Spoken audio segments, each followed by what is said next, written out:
అందరికీ శుభోదయం అండి. నేటి సాక్షి పేపర్ హెడ్లైన్స్ ఒకసారి చూద్దాం. అయోధ్య భక్తజన సముద్రం, బాలరాముడి ప్రాణ ప్రతిష్ఠ రేపే. అయోధ్య ఆ పేరు వింటేనే ఆధ్యాత్మిక పరవశం.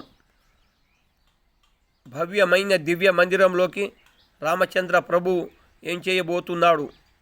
భక్త కోటి ఆర్తి తీర్చేలా రేపు బాలరాముడిగా తొలి దర్శన భాగ్యం కలిగించబోతున్నాడు. సాక్షి ప్రత్యేక కథనాలు 10-11 పేజీల్లో.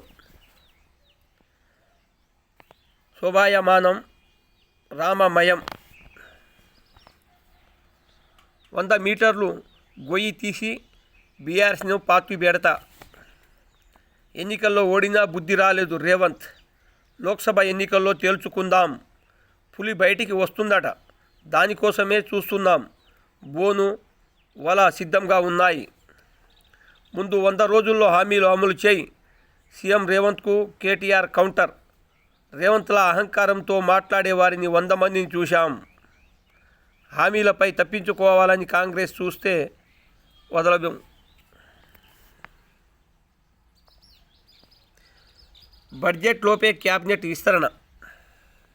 ఖాళీగా ఉన్న మంత్రి పదవులు భర్తీ చేసేందుకు రంగం సిద్ధం. ఎస్సీ ఎస్టీ బీసీలకు ఒక్కో బెర్త్.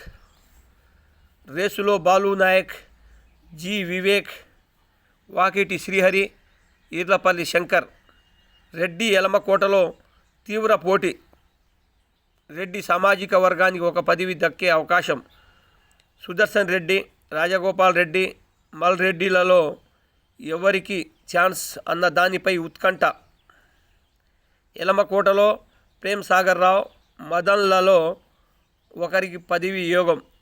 రాహుల్ స్వయంగా చెప్పడంతో ఎన్ఎస్యుఐ నేతకు క్యాబినెట్ ఛాన్స్. 15 రోజుల్లోగా కొత్త మంత్రులు కొలువుదీర వచ్చంటున్న గాంధీ భవన్ వర్గాలు. సమాప్తం.